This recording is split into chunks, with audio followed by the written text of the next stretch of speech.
अस्सलाम वालेकुम class. Hopefully आप लोग सारे ठीक होंगे।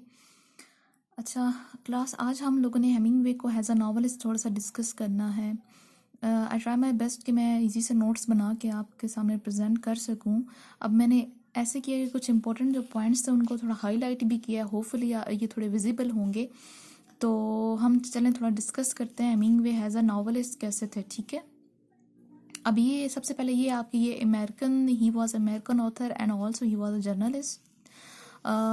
He had a great influence on the 20th century fiction. Okay, fiction होती है आपकी short story.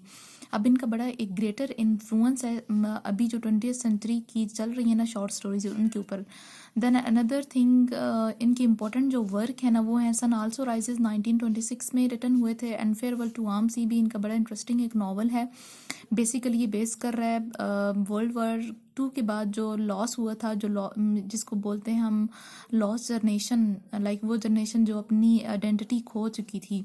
For whom the bell tolls 1940 में लिखा था old man and the sea, जो कि आपका नावल है 1952 में ये लिखा गया था। अच्छा, देन हम आते हैं सेकंड पैराग्राफ के अंदर।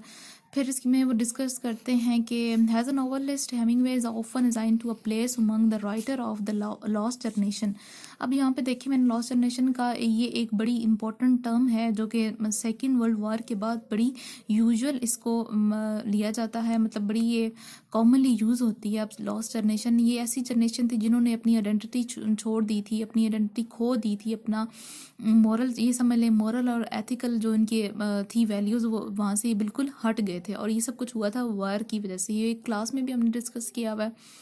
उसके बाद हम आते हैं कि इनके जो नावल होते हैं वो किस चीज़ के ऊपर ज़्यादा बेस करे। तो try to in his novel he try to show the first war had cause in the social, moral and psychological sphere of human life.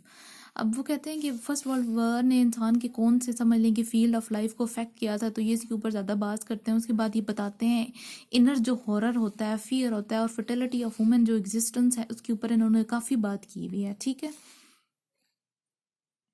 Then ये कहते हैं कि फादर के इन्फ्लुएंस के हुआ था काफ़ी इनके ऊपर। उन्होंने काफ़ी इनको इनकरेज किया था किसके लिए, आउटडोर एक्टिविटीज़ के लिए, like swimming, fishing and hunting. अब बेसिकली इनकी मदर जो थी वो म्यूजिशियन थी, मैंने आपको क्वेश्चन भी बताया था। वो कहती थी कि ये उनके फील्ड को ज्वाइन करें, लेकिन इनको थोड़ा आउटडोर एक्टिविटीज़ थी ना उसके ऊपर ज़्यादा इंटरेस्ट था।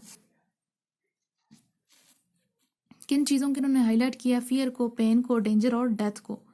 ठीक है, he was specially involve with the bull fighting. Bull fighting तो अब आपको पता होगा ना, वो जो बैलों की फाइटिंग करवाई जाती है, बड़ी ख़तरनाक सी ये एक समझ लें कि बैटल होती है छोटी सी, और बड़ा इसके अंदर ये बड़ी कॉमन है वेस्ट के अंदर, अभी भी होती है। The big hunting and deep. उसके बाद ये सी फिशिंग के अंदर भी काफ़ी इन्वॉल्व थे। राइटिंग स्टाइल जो उनका था। उसके बाद सेकेंड वर्ल्ड वॉर मैंने आपको बताया है ना कि ये बड़ा इसने इफेक्ट किया था वुमेन लाइफ के ऊपर। अच्छा, यहाँ पे फिर इनके एक मैरी वेलिश एक वुमेन कैरेक्टर उन्होंने इंट्रोड्यूस करवाया जो कि become his fourth wife and continue to be with him until his death. अब ये इनकी डेथ तक इनके साथ रही थी 1954 के अंदर। ही सर्व टू प्लेन क्रैश हो गए थे आपस में, लेकिन फॉर्चुनेटली इन्होंने सर्वाइव कर लिया था। His Fortune took a turn off the words. अब यहाँ पे उनकी किस्मत नहीं समझ लें कि पासा ही पलट दिया सारा, इनकी वो उलट होगी। फिर क्या हुआ, यहाँ पे एक कैरेक्टर है फेडल कैस्ट्रो, वो पावर में आ गए थे और उन्होंने सारे अमेरिकन को ऑर्डर दे दिया था कि आउट ऑफ क्यूबा, मतलब वो यहाँ से निकल जाएं, छोड़ दें इस जगह को। देन क्या हुआ, इस चीज़ का हेमिंगवे ने ना बड़ा मतलब समझ लें कि इफेक्ट ले लिया।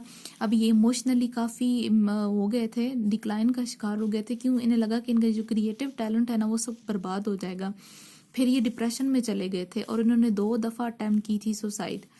देन वो हॉस्पिटलाइज हो गए थे और साइकोलॉजिकल प्रॉब्लम का इनका इलाज हुआ था, और इसी डिप्रेशन और एंग्जाइटी वगैरह के अंदर इन्होंने अपने आप को शूट कर दिया था 2 जुलाई 1961 को।